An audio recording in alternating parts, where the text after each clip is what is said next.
Victor, wait, I know Victor. Yes.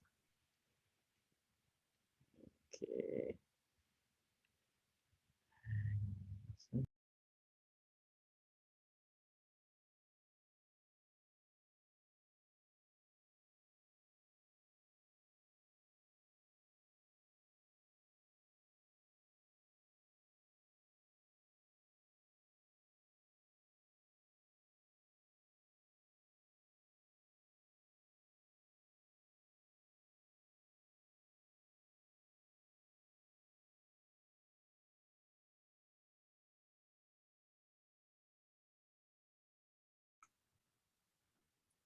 Cheers, Nasanya.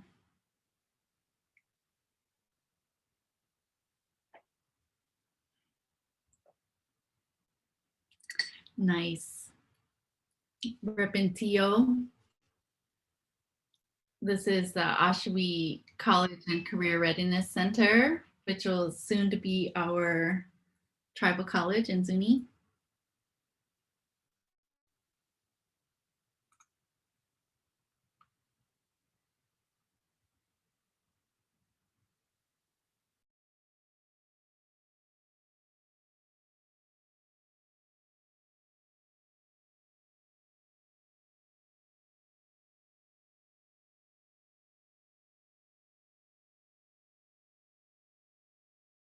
Sorry, I had muted my audio. You will let us know when we're ready? Okay. Yes. Hi, everyone. Thank you for coming today. We'll get started in, let's say, 3 minutes. That seems like a good number.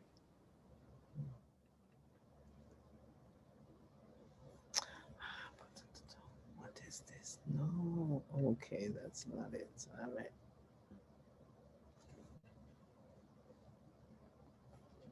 Hmm.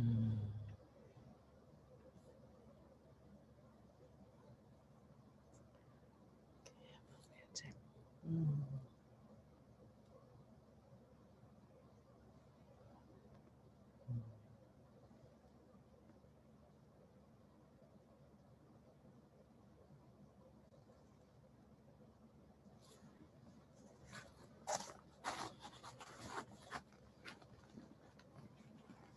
Oh. My down books to the knees.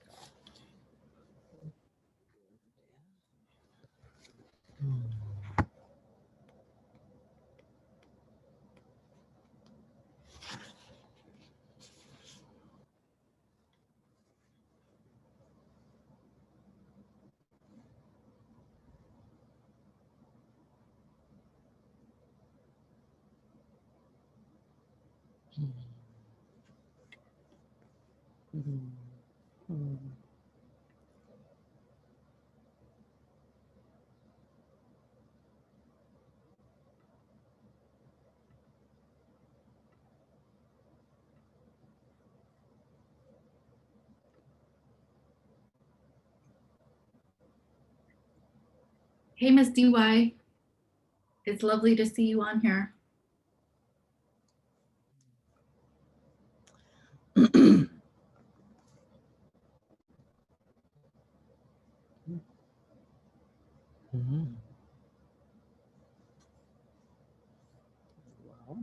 we have a good audience.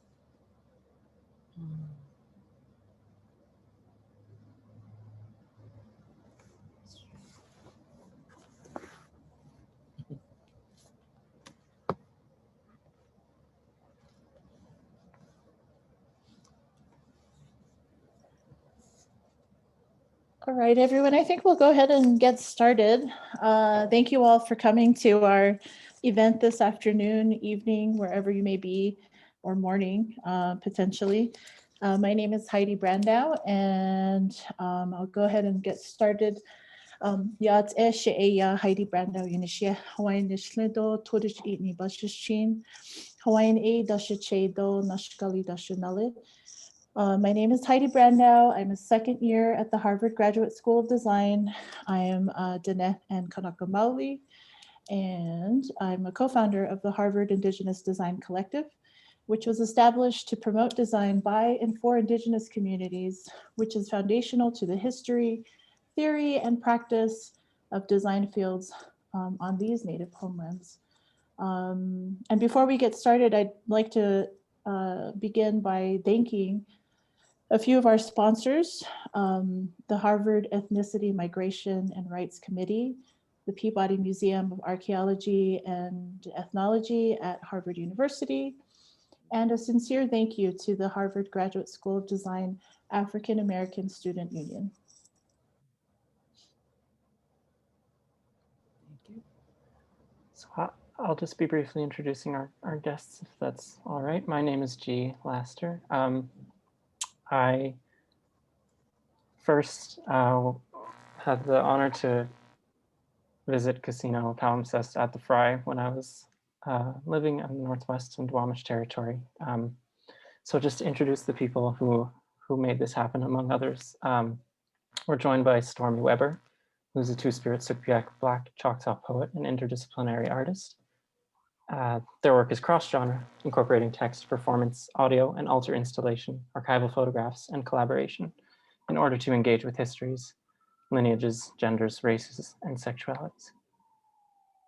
As well as Miranda Belarde-Lewis, who is an assistant professor at the inaugural Jill and Joan McKinstry Endowed Faculty Fellow of Native North American Indigenous Knowledge at the University of Washington's Informational School. So just with that formal introduction, I'll step aside and welcome you too. Thank you so much for coming. Thank you so much, G, and thank you everyone, including all the organizers and all the sponsors. We're so grateful for this invitation, and it's such a very wonderful joy to be here with Miranda Belarde-Lewis. We are coming to you from Duwamish territory, Seattle, and we look forward to a wonderful conversation about the creation of this project on Indigenous art. I'd like to start with a poem that's entitled Grace. Can you hear me properly? Is it good? Okay. Yes. Okay, and I thank you. And I didn't. Miranda is sharing the screen. So, and I don't have our introductions, but we can get to that. So, thank you. This poem is Grace. What you see in the background is one detail of the exhibition Casino at Palimpsest at the Fry Art Museum. Grace. Grace, ease on over me, because I live in music, and you can find me there in the discordance and confusion of everyday life. I'm there, in between a blue note and a new note. I'm there. Grace, ease on over me. See me and fall all over my everything, for there is nothing you cannot stand or understand. I trust myself in your hand. I can rest easy, because I know you love me. You always love me. Through the bitterest seasons when rhyme left me stranded, you walked with me, full of feeling, and spoke in total silence. I swear Aretha Franklin has saved my life more times than I can count. And if Billy sent me sometimes to the 57th floor, why, she'd always find a way to sing me down. I could glide down easy on Charlie Parker with strings and find myself in April in Paris, chestnuts in blossom. And somehow at those moments, nothing else mattered. At those moments, nothing that is not music can touch me. Spirit swathes me like impervious armor, and I understand what keeps me living. You see, it's the sheer of it, and at the end of the road, I understand now why Nana played those records, songs to torch by. Now, torching is not a widely known about thing anymore, but those folks knew. They knew how to get a misery out of you before it became fatal. Why, just roll yourself in it. Let the tears and rage flow out. Let Billy carry that cross for you. She already died for your sins, don't you know? So when I get the lowdown miseries, I reach for the tried and true soldiers of survival, and they come singing and moaning and falling out and getting back up and exhibiting so much class and grace and style, till after some time I feel my soul stretching and straightening up, filling my living frame, and I once again rejoin the human race. Music is my mistress, and she and I will never part.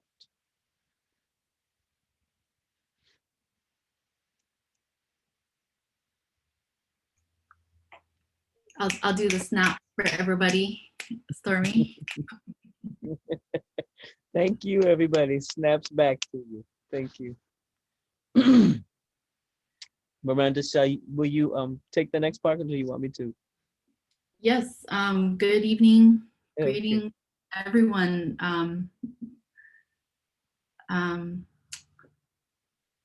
Tatina tita lechina, tita anating takting tan da pom tachi anating doakwe. Look at Tawan, Duamish, the Suquamish on Uluk Nawe, Sisho Emma Getsana. Good evening, everyone. Good day. My name is Miranda Belarde-Lewis. I'm from Zuni Pueblo in New Mexico. My mother's family is from Hoona, Alaska, and I get to live right in the middle, right here in beautiful Suquamish and Duwamish territories, present day Seattle. And it was my distinct pleasure. You know, this was my curatorial debut. And so to work on a project as complex and multi-layered as Casino, which, you know, was true to its name, Palimpsest, it was really, it still just kind of blows my mind. And I'm really excited to be here today. Thank you so much to G and to Heidi for the invitation. Thank you to Stormy for the invitation to be part of this. And we're really hoping that as we talk through these elements of design, like what is it about designing a space? How do you do that for a community? And this is only one example. You know, there are many, many, many ways to design for a community.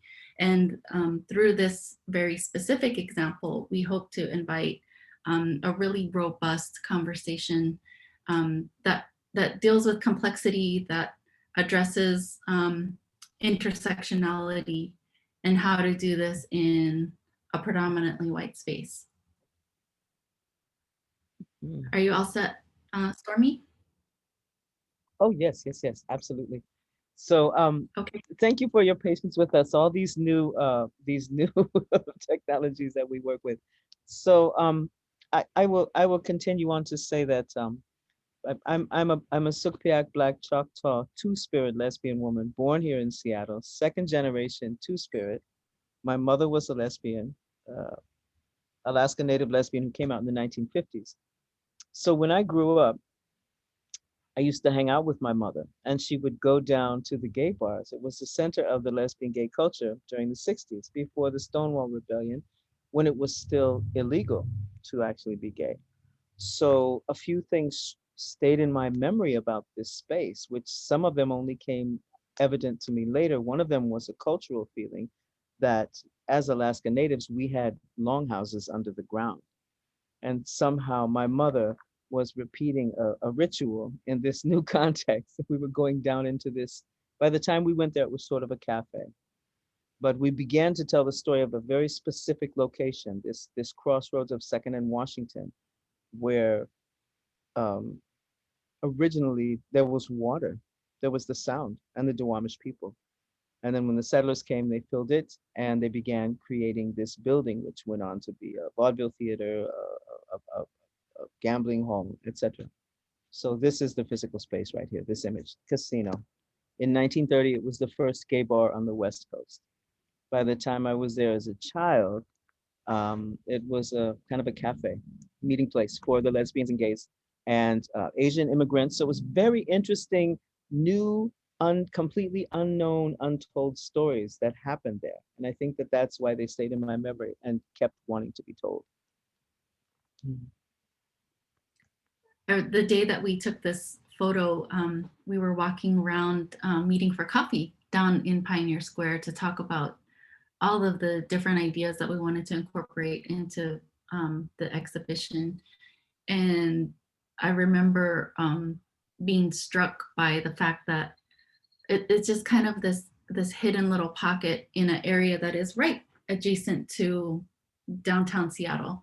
And for a variety of reasons, Seattle is really becoming a seat of and continuing in a tradition of being a seat of economic wealth. You know, now it is because of the technology and the businesses, the giant corporations that are located here. We have Amazon, Starbucks, Microsoft. There's a lot of different tech industry, and it is easy to think that that's a new thing, but you know, it's not a secret of why this has been. It was colonized as soon as settlers arrived here. You know, it was just this incredible, vast resources in terms of food that you can eat out of the water, the timber that is available, that is uniquely suited to withstand all of the rain up here. And this area now is right next to downtown, and there's a lot of people experiencing homelessness. There's a lot of folks experiencing going through mental health crises, and a lot of them are still living on the streets in these areas that are right next to very flashy buildings, next to Pike Place Market, which is the iconic Seattle tourist hub. And all of this history is just sitting there with nobody really paying attention. And so that really inspired me to look at the archival record to see how this space had been categorized and how it had been documented through these quote unquote official records of the city. And we just snapped this photo, and here it is. So amazing. And that building, which the city had described as just a cheap, worthless thing, is how old now? It's over 100 years old. It's over 100 years old. And also, you know, when they were going through trying to put people back to work after the Great Depression, that's when there was this massive audit of the buildings that were standing in Seattle. And so through this WPA initiative to try to find out how many buildings were actually in Seattle, that's part of what built Seattle's wealth. Was once they got an accurate count of how many buildings were there, then they could get an accurate count of who still owed property taxes. And so if the property tax is part of the ways that cities and nation states build up their capital, then that project served to a variety of purposes. And one of them was to build the wealth of Seattle as a city. That was such an important inclusion, I think, you know, because the point of the palimpsest is it had so many, I think, so many layers between the two of us. And I have to say that I really loved our collaborative process, because I just felt that you completely understood creating a large project like this based upon Indigenous values of, you know, the sacred and what is not necessarily to be put on display, and the concerns that we took. You were present with me throughout that, and your ideas were so amazing. And like this so-called official record, you know, we began to look at discrepancies in the so-called official record, and how even the building was looked down upon. It was a funny thing, because we were thinking of the waves of these, you know, the Duwamish people being kicked off their waterway, and then the waterway itself being wiped out by these settlers filling the land and naming it their property and building the building, and then it was used for this, then it was a brothel, then it was this. So we thought about those waves of people, and that all became a part of the palimpsest. So that was wonderful. This was as you entered into the Frye Museum, and this is another amazing image that Miranda did locate from the Suquamish Museum. We were looking for old images, and I was Seattle based and she was able to travel more. She found this image which is so stunning, and also the scale of it was very powerful because it was the first thing you encountered. It's a tremendous image of the shoreline of Seattle before they built the seawall, when the canoes by of the Duwamish people and the Suquamish people were still at the waterfront. And it has so much information in this one photograph. Up against the sky, there's a line of settlers, and they're just sort of looking down, and you see some of their ferry boats, some of their Western boats that they already have at that same shoreline. And it just seemed that it was taken at such an incredibly powerful moment in the history of the place that we were commencing to tell. And so to begin with that, I feel like that sort of took you out of whatever the usual walking into the Frye Museum experience may be. And then you went a few more steps and there was is it called a sound cone?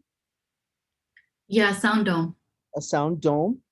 There was a wonderful woman whose name I'm not going to remember at the moment, but Miranda will, telling a story in Lushootseed about a Blackfoot woman chief who was also Two-Spirit, who rode her horse from Montana to warn the indigenous people in Washington state that the settlers were coming and that the violence was coming. So that was your first entrance, and then an amazing essay, your essay, Miranda, that introduced the exhibit, and then and the indigenized the gallery. We'll see all that. We have other pictures. I don't mean to get ahead of myself.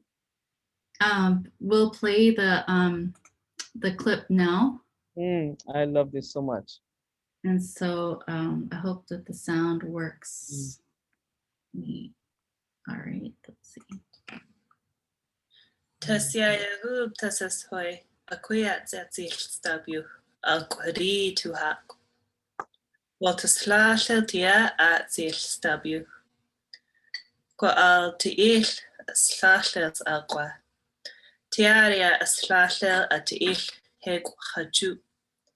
Zalot at tiil haju. Hakwal tiil dufas alqua. Ko akuhiil at zilstabu. Gwaltia zilhus alqua. Tzitziab. Tzitziab.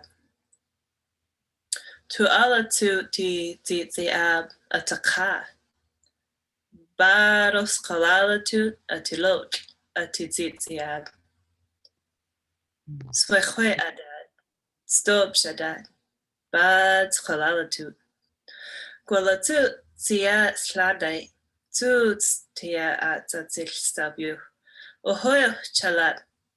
Lo at ti sapas pastad. O ibas tu tzitziab kochoma nupinka atiswatiuhtad. Dwal tiswatiuhtad atachot. Gwaldia di tiil swatiuhtad tiaria quis jagus.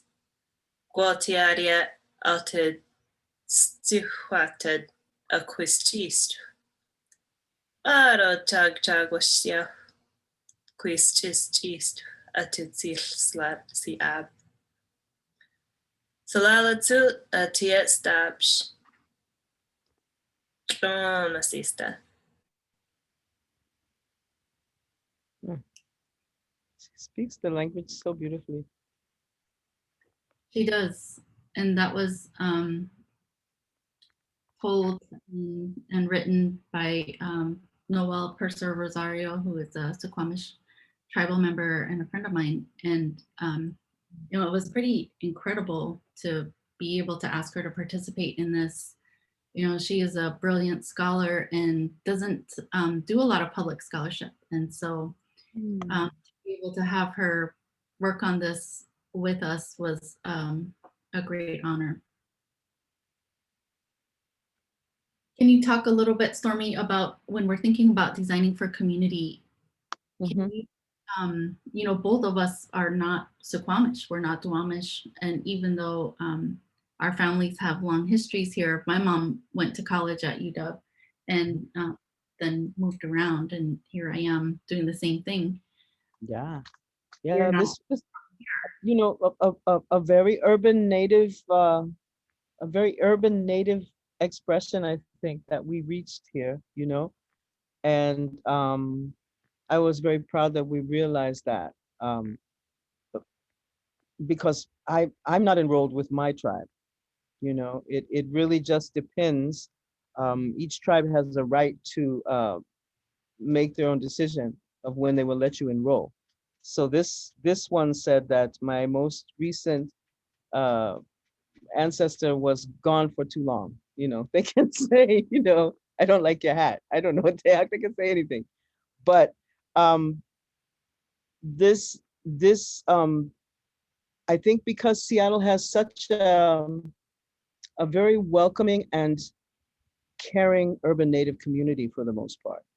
And there are so many of us here that are mixed, that are Black natives or Indipinos, or so many people that are mixed with multiple nations, and they cannot get enrolled in any one nation. So I feel that maybe even since the United Indians of all tribes occupation of Fort Lawton, we've had a sort of a welcoming feeling here. And my feeling was that that gave indication of our spirit with this exhibition, that we were saying this is created with using the foundation of indigenous values, and we're welcoming you with respect as the peoples of this land. I think that was a foundational importance to the whole endeavor. Think of the spirits that came into the museum at night, because this voice just kept going, you know. Think of how many people said they hadn't heard the language for a while. It could have happened. Or never before. Exactly. Yeah, that was a real exciting point for me, was to be able to introduce the land, the language of the land to folks who many times had never heard it before, or maybe had seen it written as part of an ongoing art display, but hadn't had the chance to follow along and hear it spoken as you're seeing it written in print. And this print is called Fontutsi for when you're when it got switched into Unicode. And so you can download these apps. And so I know it's hard to see on the screen, but you can download, I think Chinook jargon is also uses Fontutsi, and there's some other Lushootseed language apps. And so I use my phone to type this out on a note, and then we got it, made sure that it was fine, and then had it sent over to our friend who put it into Illustrator, because you can't print this. We couldn't print this as normal vinyl. And so earlier when we were talking about this idea of design versus curation, you know, there's there was something that said, Stormy, about how you are seeing that a lot of design contexts really focus on marketing or commercialism.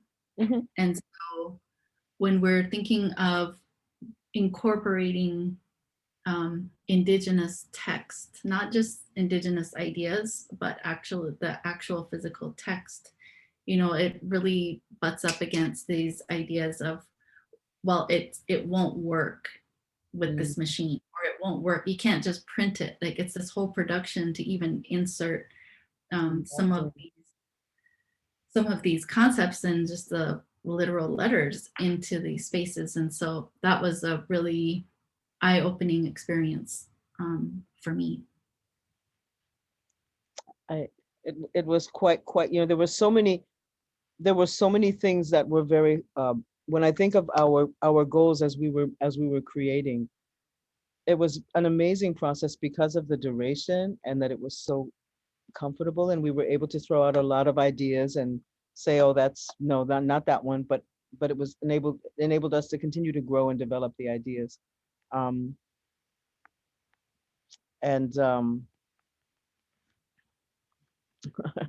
just appreciated it. I just deeply appreciated it. And I feel that there was never a commercial thought, in a way, about this show, because I wasn't selling my relatives. I was just doing the show. So I was trying to be true to them. That was my process, and to work with Miranda. This was a family day. So these two next to me are my sisters. The one right next to me we have the same mom, and the one on the other side, we have the same father. So it's kind of Seattle stories. And I felt as though telling the stories was healing, not just for me or my family, but healing for a lot of people. I felt that I went back and read the responses of some of the people who came to see the show. Over the 3-month period, there was approximately more than 20,000 people who came to see this exhibition. And during that same time, the Fry had, I believe, approximately 37,000 visitors. So more than half of the people who came to the Fry came to see this. So there was some deep conversation. Most of the reactions that people gave me had to do with their feelings of love. They really did overwhelmingly say that they felt that they felt their heart. They felt something in their heart that specifically had to do with considering these lives, the uses of our texts, our stories, our sound, and I think I said the juxtaposition, the way that it transformed a formerly kind of rather state middle class institution um, into this while we were there. Great. And one of the things that just for everybody in the audience today, one of the concerns that was shared with us early on by the Fry staff was some of the folks were absolutely on board from the very beginning, and we have to really thank David Strand and Nagara Kudamu for all of their support. And one of the concerns that was shared by folks outside of the the inner circle was how to transform Stormy's work, which is mostly performance-based, into a standalone physical entity. And so that was a really big challenge, and how to best convey her work, because it'd be one thing to just print the poems, or to sell the book, or sell the audio, the CD, but how do we help people experience this? And so that's really where one of the biggest challenges was, and one of the biggest opportunities was, to really think about how to help folks experience the way that her family experienced Seattle. Mm. And one of these ways, which is Nagara's brainchild, is the community day. And so we had an all-day event instead of just the evening opening. And so throughout the day, there was performances, there was food, because you can't have a community day without food. There was guided tours by us. There was a children's tour. We're really thinking about reaching folks in different modalities, in different ways, and different age groups. And so we really wanted to try to bring in as many folks as possible into a space that usually wasn't marketed as community friendly. You want to say a little bit about the font, Stormy? Oh, about the font. Yeah, we were going for the look of those posters, right? The old wheat posters, because we were working from that period of time. I really like it. I feel like I've enjoyed living with this design. It's clean enough. If you remember more about it, but that's my recollection, that it was meant to be kind of like an antique poster, like an old Western poster, right? Was that it? Mm-hmm. Yeah. And the designers, the font designers, the exhibition designers at the Fry, they really picked up different elements of these ideas and ran with them, and they just complemented everything wonderfully. And so some of the folks that were initially hesitant about how to create a space from something that is so ephemeral were some of the biggest supporters by the end, and were coming up with their own ideas about how to make things bigger and how to really draw attention to different details in ways that were impactful to the visitors. Absolutely. Beautifully, beautifully, beautifully done. It's wonderful to have a team, isn't it? This is nothing quite like it. To really That's have right. a team. Mhm. And because so much of Stormy's work is performance-based, Stormy, you want to talk about being able to visit with Dr. Ernestine Hayes? Yeah. I was so blessed because I thought, well, let us take this an opportunity to lift up other indigenous cultures while we're here, other indigenous artists and cultural workers in particular. Um, I had met and invited the esteemed writer and professor Ernestine Hayes to come to Seattle and collaborate on a reading. So this is during the duration of the show. This was one event. And her work is incredibly powerful. If you haven't read it, she has two books, Blonde Indian and The Tao of Raven. And we both deal with similar issues around Alaska Native identity, some of them around exile and return. And we're still continuing to work toward collaboration. Obviously, we had a trip planned to Alaska, but it's been put into the future. But this was her performance, and it was so moving. I guess that was all I could do right then at that moment, was just put my head down and listen to her. That was a powerful aspect. And I have more of the work to share as well, but we'll go through the images. We have some images for you to. It's hard to convey, but this gives an idea. Go ahead, Miranda, if you wish. To the Okay. next one. Yeah. Yeah, and it was just amazing to have Ernestine as part of the public programming component of Casino, because she is held in such high regard, and she's a professor of writing of English up at University of Alaska Southeast. And I believe, did Blonde Indian, was it a nominee or did it receive the National Book Award? I would say that she won the National Book Award. She was as well the Alaska State Writer Laureate. She's the most brilliant revolutionary thinker as well. I really, really, really was a great honor to have Ernestine Hayes as part of this project. And I immediately, for my next project, have invited her to please return. She's a brilliant thinker. Well, and one of the things that I really appreciate about Dr. Hayes's work is that she does take the reader through extreme moments of trauma without using a trauma lens. And that makes sense. And so she describes it and you feel it, and you feel you can empathize with, and sometimes, and because of her writing style, you don't know if that is her story or if it might be somebody adjacent to her. And so the voice that you are reading, you can, the thing that's in common with all of them is that you can absolutely empathize with what that voice is going through. And it does it in a way that doesn't use the trauma porn or poverty porn lens to draw folks in.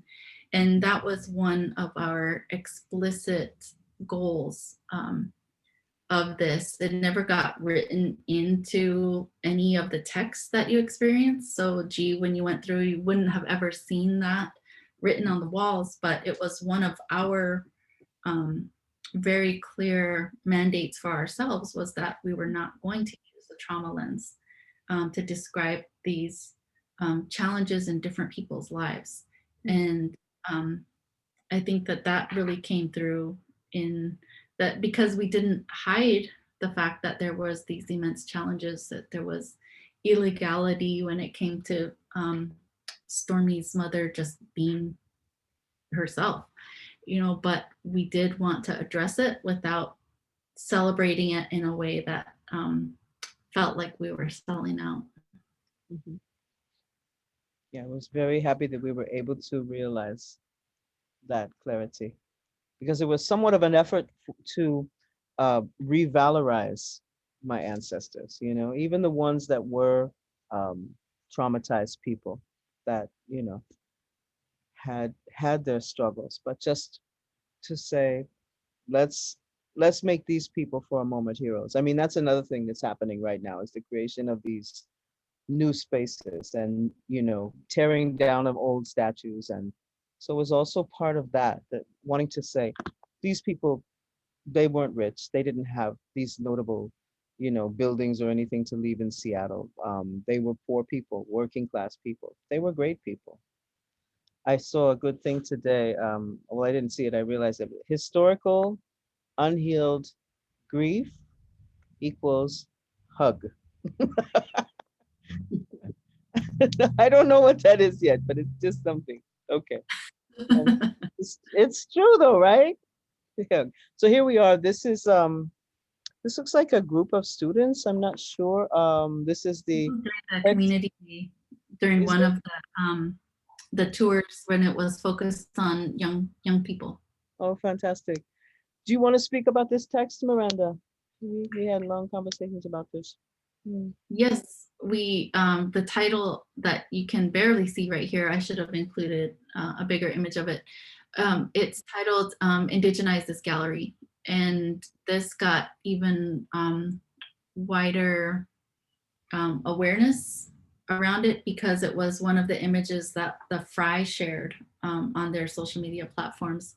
And it was just a photo of this text, and it was really in Stormy's poetic way of asking folks not to take photographs of her ancestors and her relatives, but also being very clear about how this was not a commercial endeavor, that this was highly personal, and that this was a space that Stormy was sharing with the rest of us. And so by indigenizing the space in this way, you know, there's a lot of talk now about decolonizing versus indigenizing, with the brilliant Heather Igloliorti recently saying that in her mind, decolonization work is the work of white folks, while indigenizing is the work of Native folks. And yes, there's a crossover that is there, but if you're going to call something that it is an indigenizing project, it absolutely has to be led by Native peoples, and not in a consultation type of role, but with actual power and the power to control the budget. And so when we were asking to indigenize the gallery, part of it was also going back to this idea of relationality and how are you going to interact with the space. So if you're going to take photographs, you know, that's not being a good relative if the relative has said, please don't take photographs. And really setting up the cultural values that we try to infuse throughout the exhibition in multiple ways. We literally asked people to respect the sacred. We did. We did. So that was okay. So here's the main gallery with the where the family photographs were. This was the altar kayak set up in the center on the plinth. Obviously not real cedar, but those are the waves. The blanket over the cockpit is by 8th generation, designed by B. Yellowtail. Within this kayak was medicine and different, like a little clothing needed for the journey, because we had 2 small pairs of mucklucks. One was mine, which was pink, hot pink, and the other one was one that, yes, this very charming one on the left belonged to the Fry. They had it in their collection. This represented the journey of my grandmother and her sister when they were taken from their village in the 1920s by their father, who was a Norwegian fisherman. He broke up with the mother, took his daughters to Seattle. So that is how I came to be there. So this was really powerful for me as the creator, because I felt as though I was able to remake a voyage that had been very perilous. So it was, again, another piece that was very personal for me. And it was also very important that we not show the medicine, that we not um, make the medicine a consumable, right? Because yeah. Right. And on the label, we did indicate that there was provisions, you know, spiritual and physical provisions for this journey that we were imagining Stormy's grandmothers taking and packing this kayak with all of the necessary things that they would need to make such a, what would have been a really scary journey.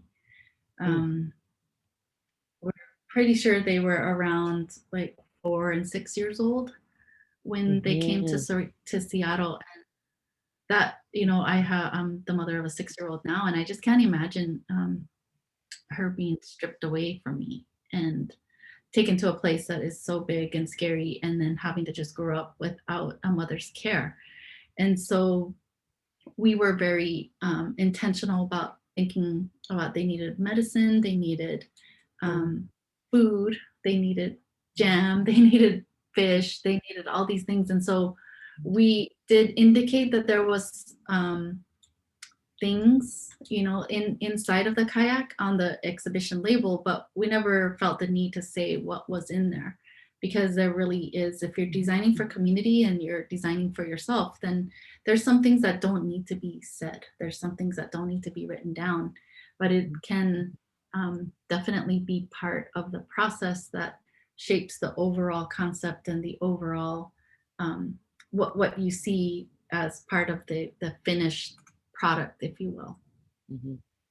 And so this here was the final installation here. And so then the little tiny mucklucks were just nestled into this blanket, which is titled All My Relations. There was just so many different synergies that came together as part of this exhibition that really showed us that we were making decisions that resonated with not just us, but with many different energies around us. Felt so. And this was the one wall with my grandmothers, for the most part, the older images, and a lot from my father's side. And the European portraiture was on the other side. Again, there's a little mucklucks. This is an installation. Yeah, you want to talk a little bit about choosing photos from your personal archive? Yeah, we went through a process. It was not at all linear, of course. You know, we thought of who would go where and with whom. And so we sort of had, you entered in, and the first wall was my maternal grandmother. The triptych of photos that you see, I don't know if we have an image of that. She had a wall to herself. Then there were 2 portraits of my mother. She had a wall to herself. The wall we just looked at was the portraits of the eldest grandmothers and the father's side. And then this corner we first had envisioned as a bar. Remember we had that? We were sort of working, because the story began in a bar. So we had sort of this imagery of people gathering. So this corner here sort of caught a lot of people. And we had a lot of early images of lesbian, my mother and her partner, and our family. We had some very unusual images. And an image of my father actually in drag, looking really beautiful when he was a teenager, looking really beautiful and happy. So there was just a gathering in that corner. And there was a couple of times when I came to the Fry, they had a program for people struggling with Alzheimer's, and they would have classes or workshops, and they would have chairs set up in front of these images. So people studied the photographs somehow. Right, and it did provide a jumping off point for, it's a program, I don't know if the Fry still does it, but it was for folks, older folks, and also folks that were dealing with dementia. And so using the photographs as the spark to help reclaim memories, especially if it was late set dementia. I don't know the name for it, but where you don't remember like the second part of your life, but you really remember the early parts.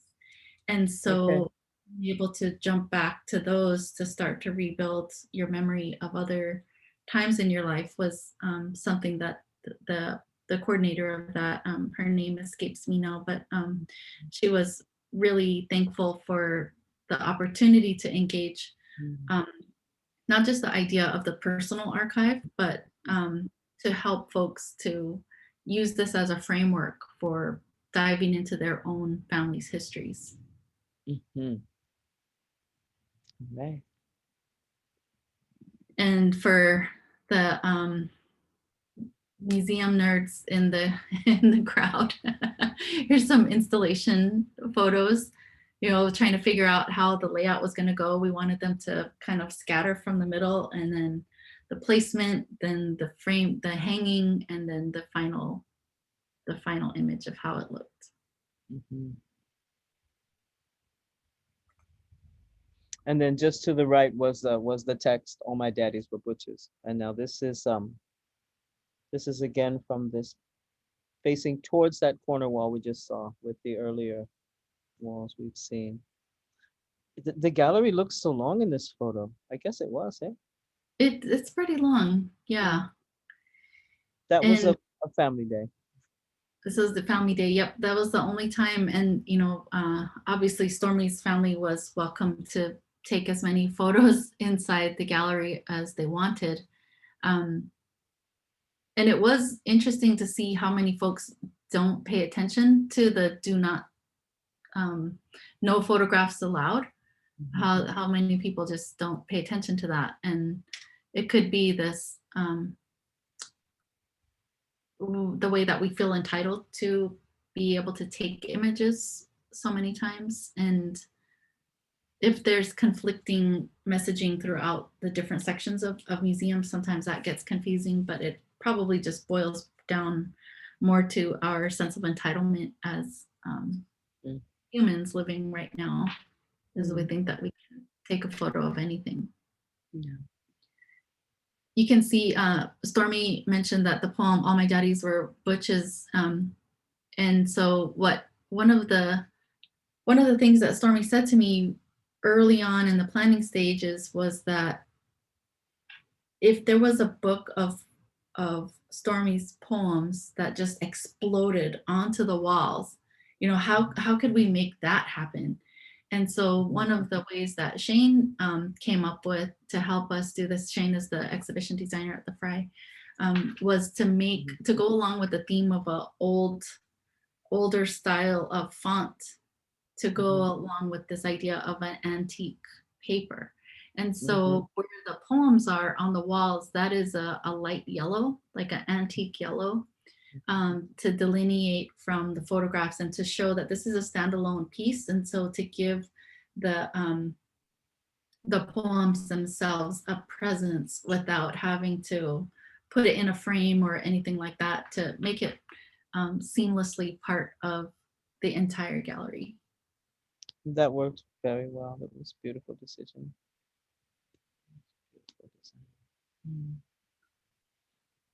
And we had Those one. are all of our images. Sorry, those are.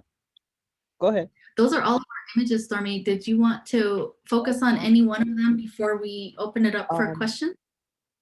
No, unless we had the triptych. I don't know if we have it, or I don't know if we could pull it up, because that was the symbol of it, but I don't know if it was here or the flyer. I think we can have questions and then we can see. Okay. Anything else? I'm not certain. We don't want to let people run out of time. This one. Oh yeah, this one is good.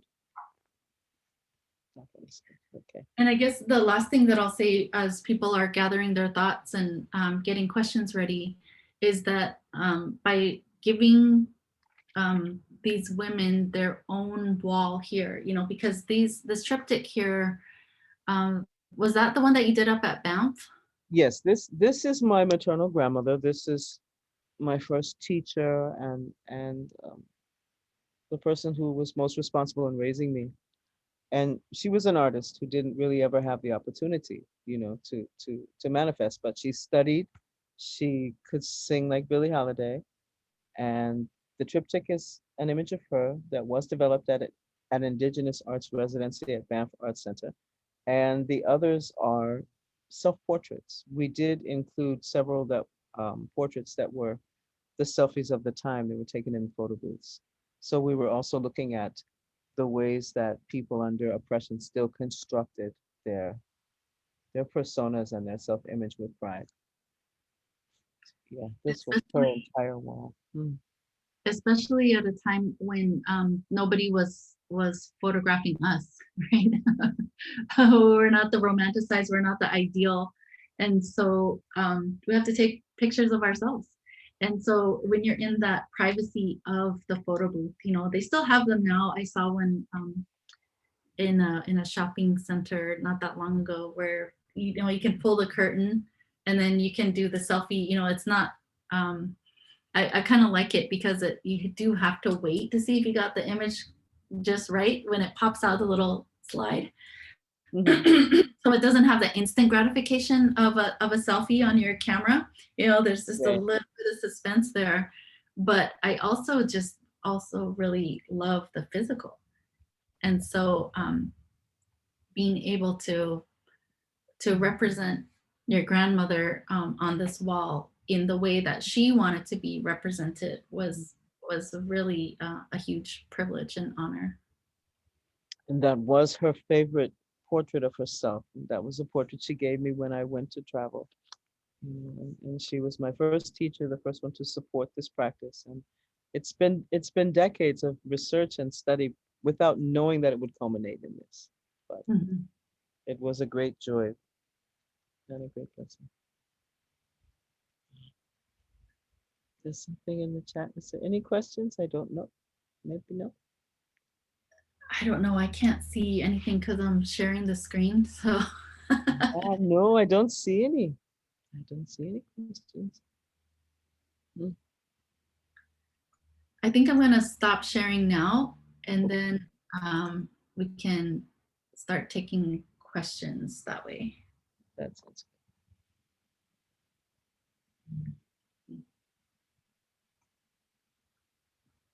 good.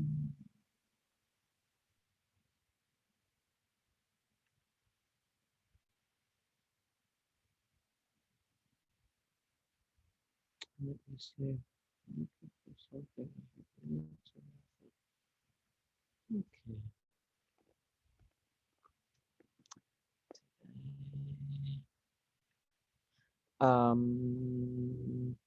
Well, I wanted to find my favorite. I do have a.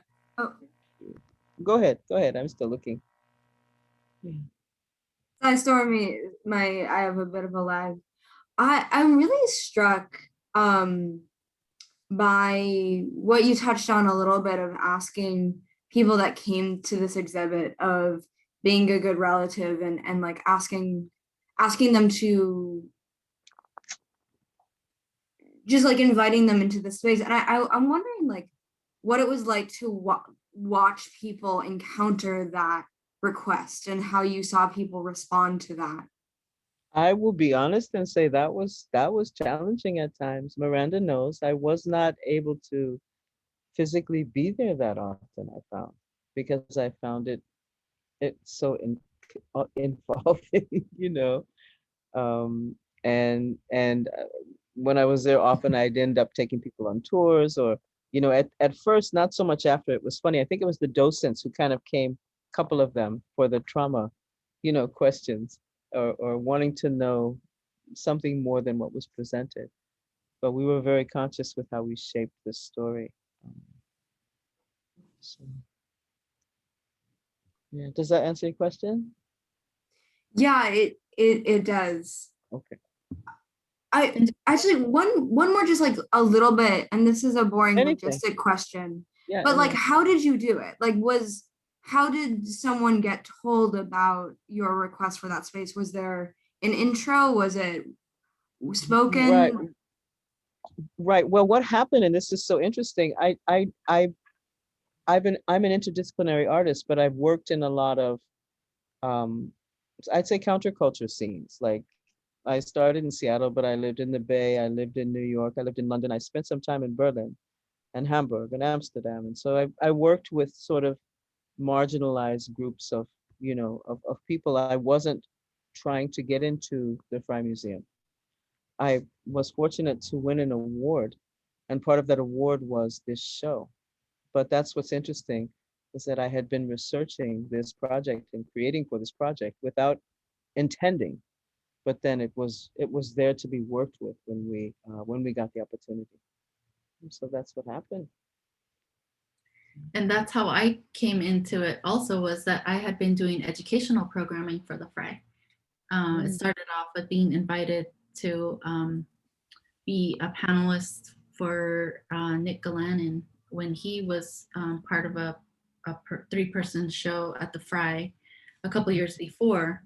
And based on my presence in that panel, got approached by Nagara, who was an educator at the Frye, who asked me to develop the first Native American art history lecture series at the Frye, kind of as a test case.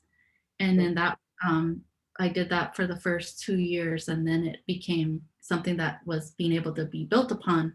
And then they opened it up to other folks to come in and do the lectures. And then that had positioned me as a known quantity there at the Frye. And so they knew that my research was based on how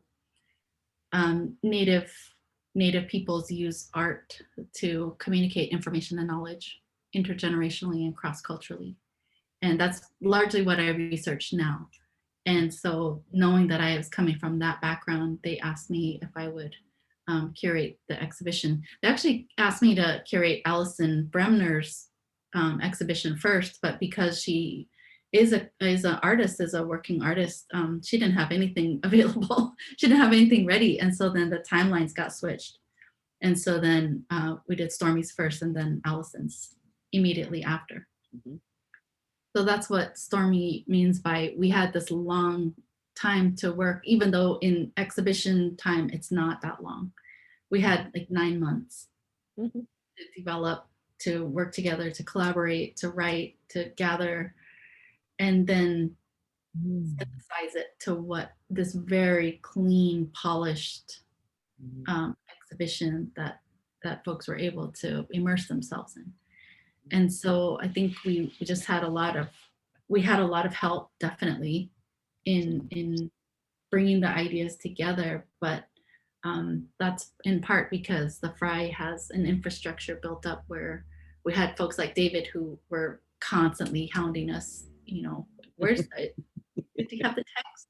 Did you decide on this? In a really gentle way, but kept us on track. And then the exhibition designers who are saying, what the heck are you talking about? We can't do that. That's too big. How are we gonna have to fabricate this? We're gonna have to go outside. No, you cannot use real cedar boughs. Like we have to use plastic ones, like all the museum intricacies. The Frye has that infrastructure there. So it gave us a lot of freedom to just focus on the ideas. Matthew, Spelling, do you have a question? Oh, thanks. Yeah, I was just going to say it's a wonderful talk, really just such an amazing project. And it was a delight to hear you guys talk about it. And really my question was just to ask if you'd be willing to say a few more words about the whole world of the casino and Pioneer Square. I'm just so interested in the atmosphere of the place, and maybe in relation to design too, like how you thought about bringing everything that's so distinctive about an atmosphere like that into a museum space and a white wall gallery space without sacrificing some of that some of that intensity and well, like I say, I grew up there, so it was my lived experience, and it was something that stayed in my mind. And I like, it's funny how now everything's a residency. So I think of that was my first artist residency, was sitting in those booths and having these people fall through these cocktail lounges and tell me their entire life, because they were in their cups, and I'm a kid and I'm listening. And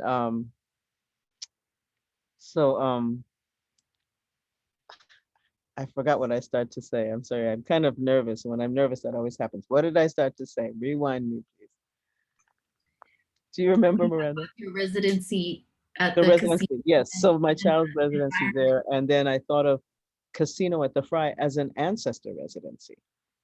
I felt like that once we put it up, and I wasn't there that often, I felt that the ancestors were in residency. Did that answer your question? I don't know if that did at all. Yeah, that's a wonderful sort of bringing Oh, together. and I'll tell you more. So Pioneer Square was underwater to begin with, and then the settlers terraformed Seattle, knocking down hills and pushing landfill into that area, pushing away the original people, taking the land and building upon it. That area was famous for brothels and gambling and the gay bars and sailors. So it was always the sort of rough part of town. And up until the 1960s, all of the gay bars were located there. So it was the part of town. It's next to also to the International District, then called Chinatown. So there were these crossovers with the Asian workers, and this sort of story of Seattle, the way that the working class people of Seattle lived with one another. And I actually have been writing about this area, and the aesthetic is I've coined the title was Noirish Lesbiana, because that's really how I see it. It's a very noirish atmosphere of this underground places and the lesbians and the gamblers and Thank you so much. of course. So I'm always trying to, and I want to restore the missing narratives, because I just realized that I grew up with this community and they were all invisible. The drag queens, the butches that went to buy the leather jacket so that they could fight the men who came to the bars and beat everyone up. These sort of stories, and these sort of survivalisms and continuances that people did against the odds. I wanted to show something about the strength of their spirits and hope that it would give us something right now, because we sure need it, don't we? We need all the help we can get. Yeah.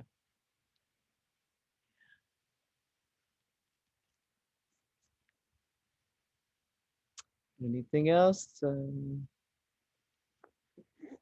Yep. Hi, sorry, I'm not looking at the webcam. I guess I have a question which is picking up on the last thing that you said, and I really appreciate, and I'm curious about. You talked about your mother. You talked about being a lesbian and your mother being a lesbian, and I guess coming from my reference point as or I'm curious about what intergenerational queer experience has meant to you and what it is to grow up with those reference points, coming from my own experience of discovering them. Yeah, thank you. Right. Well, one thing I always remember is that the first time I saw a woman and a man kiss on TV or in a movie, I was so disgusted because I grew up in a queer environment. I grew up with lesbians and gay men. And so that was what was normal to me. And also because my grandmother had a lot of hand in raising me in my early years. And I was always two-spirit. I was always equally like a girl and a boy. And she was completely comfortable with that. So I think my experiences was pretty unusual.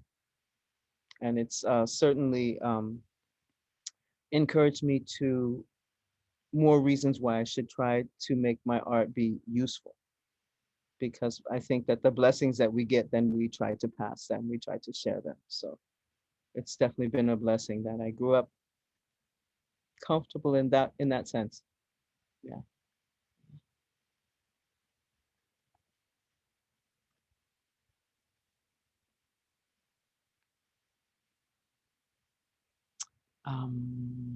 Do you want me to do one last poem? Are there any questions? Or Miranda, do you want to say something? Or I always just am in awe of the ways that, because I hear, you know, I'm in academia, and so then I hear a lot of rhetoric about intersectionality and diversity, equity, inclusion. And now that we're at a space of folks really challenging those, like, what do you mean by diversity? Diversity for who? Mhm. You know, what happens if you are the diversity? Yeah. Also, inclusion, you know, still also has this idea or this reference point of finally being let in, you know, so, oh, we're going to include you now. Oh, well, thank you, you know, include me to be oppressed now. Okay. And so if we're challenging these ideas in how we think about intersectionality, that's something that has struck me from the beginning about helping you to frame this intersectional lens, this intersectional experience, because it's completely intersectional. You know, Mhm. we have the racial component, we have the LGBTQ community, we have the immigrant community, we have social class, and how you know, we're addressing this. We're also looking at indigenous erasure. And also, I remember in our early conversations, you were really fired up about how they had just torn down some of the housing Mhm. right by Yes. right Yes. behind where the fry sits. Mhm. And so the folks who are just getting pushed further and further away from these historical sites of where we just were, and how all of that got tied together in a way that showed, yes, there was terraforming and there was genocide and there was pushing out to the outskirts in the beginning, but that doesn't mean that it's done, because now we can look at gentrifying everywhere, the process of gentrification, and how it is always going to affect Black and Brown peoples, you know, more than everybody else.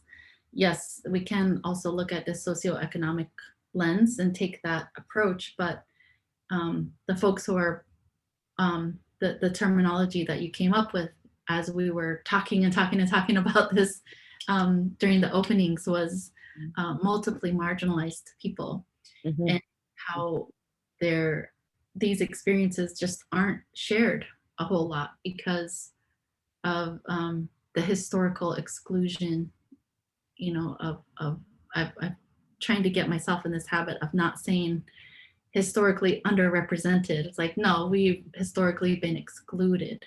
And so we've been here. It's just that we've been excluded from these spaces. And so to be able to work with you on a project that really did bring in all of these different voices and communities was really, really hard and really, really scary and Mhm. really, you know, so fulfilling, because there's multiple points of access now that folks can start to ask questions about the land, ask questions about identity, ask questions about the way that we even use words to describe buildings, you know, so looking at the taxonomy of how we describe physical spaces, and this idea that we're never going to be able to erase things completely, because there will be remnants of it, there will be evidence of it, and as long as there's folks there that have some kind of direct connection to it, it's going to live on and on and on.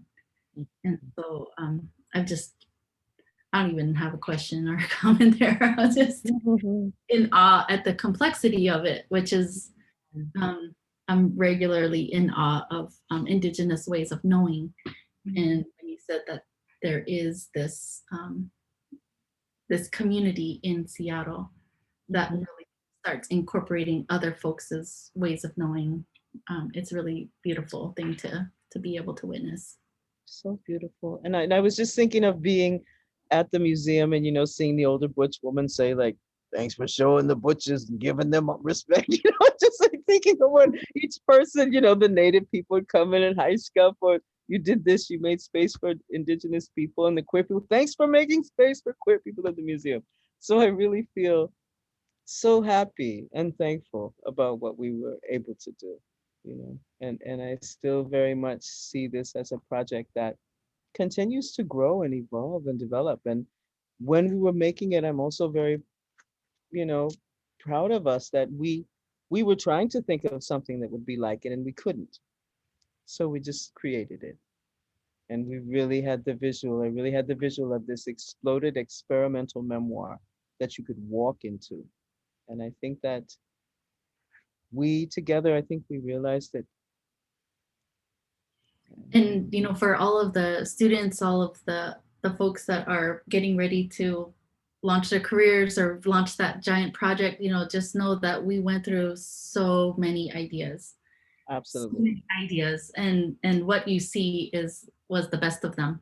And so it's not just like throwing things at the wall and see what sticks, and there was a little bit of that, but it's also just, well, what if we did this, and what if it was a canoe, and what if it was a part of the tree that was growing out of the wall, and there was so many ideas that got bounced around, and between dreaming them up and being constrained by the budget or the physical space, or the fact that it is a museum and we don't want any little bugs or critters in there. So that's why we need to have plastic plants and not actual cedar boughs. All of that is a negotiation, and just as a way of encouraging you to keep throwing those ideas around, because you don't know, if you don't explore them, then you don't know which ones are going to be really great. Absolutely. Thank you for that. That was so important. And the freedom of that process was incredibly inspiring as well. Yeah, we just keep going till we find it. And we did. Thank you. Somebody had to go. Sage, did you have another question? I think you had raised your hand. Yeah, I feel like I have a less serious question. But so I just went down a rabbit hole, Stormy, when you mentioned lesbiana noir, which I love that term. I love it so much. And it made me think of so where my brain went with that, of like where I've seen that before, is there's a character in I don't know if you're familiar with it, but Avatar: The Last Airbender has this spin-off show called Korra. I know G loves this show. So and in Korra, the creators, there's this fabulous femme fatale named Asami, who is a queer character. She's a lesbian, and the Nickelodeon studio constrained the creators a little bit in the TV show that they created, that they were only allowed to kind of reveal this queerness in the last episode, but they then go on to write these comic books where they really explore this queerness. But something that's also in the Avatar, in Korra, is this exploration of Indigenous and really celebration, but it is from largely non-Indigenous creators. So I have this question for you, of Miranda or Stormy, are you familiar with this Avatar world? And if so, what are your thoughts on it? I know nothing of it. Miranda probably does. Okay. I love it. I'm a huge fan of both Atla and Korra. And just a little plug, Clementine Bordeaux, who is a PhD student at UCLA, and I are going to be authoring a chapter for an upcoming Blackwell series. You know how they have philosophy and The Office, philosophy and whatever, philosophy and for their pop culture series. And so they're doing one on Avatar. And so we're contributing a chapter about relationality in Atla. And we're really looking at how this deep relationship with the land has given the benders of every nation these ultra-human abilities. And so that is a extremely indigenous concept there, of being so in tune with an environment that you're taking on the physical aspects of that environment. And so in our minds, that's how benders are. And also just that there's this really, I don't want to say casual, because they do treat it as a special circumstance, but it's not a scary experience for them to be in the spirit realm, right? And especially in Cora, where she makes it part of the everyday. And so that's something, that's one of the major themes that we're going to be exploring, is how being so closely related to the earth has given benders these abilities. And yeah, there's a whole bunch of Native folks that are super geeking out about this idea of giving this, of somebody saying, hey, what do you Native folks think about Avatar: The Last Airbender? And we're like, we love it. We love it. It's such a Native thing. Like, Stormy, when you get a chance, you know, if you have Netflix, binge it, because it is, you know, and there's, because it does deal with genocide, you know, for kids. I remember my son watched it when it was first part of the Nickelodeon series, and this is years ago. And he was asking me about, you know, like, why is he the last one? Why is he the last airbender? And when you find out, spoiler alert, that he, you know, that his people were exterminated, you know, they experienced genocide. And to do this in a way that makes sense for children, it's really powerful, gutsy thing to do, and which is hilarious now, thinking that they're willing to take on genocide, but not lesbians. Like, come on. So warfare is so much easier for kids to handle than love, right? Is the messaging there from the studio executives. And so it's not surprising, it is disappointing that there was this already relationship component between Cora and Asami, that it gets hinted at, but not, you know, isn't until the last one, and you're like, okay, they held hands. Does that mean each other? You know, and of course everybody else can see just like the relationship building if you know what to look for, but it is another indication that these conversations are still having a hard time being had by a larger audience, which is disappointing, but you know, we have hope for them. Someday. Absolutely. Someday they'll get there. Or they won't, and we'll just leave them in the dust. I wanted to add one thing that Casino did in terms of affecting the official record of Seattle. The Wikipedia page for the casino, the actual space now, has something at the bottom about our exhibition. So it tells the story of the building, when it was built and what it was used for. And then at the bottom it said, in 2017, artist Stormy Weber did this show about spending time in the casino with her mother as a girl. So, you know, we're talking about a story that began with the community that was called the Bar Dykes in the 1960s, under the ground, you know, and being people that were invisible to the larger culture, and changing the official record. Again, we're back at the official record. Yes. And I will check out Airbender and Avatar. I will, I promise. I have to do it. Well, and Sage was asking about where the article is going to be published. It's going to be part of the Blackwell series. Blackwell has an entire series about philosophy and pop culture. And so these are going to be, they're available at like Barnes and Noble and those types of places. And so this is for an upcoming book that is specifically about Avatar: The Last Airbender. Awesome. I'm putting it in the chat.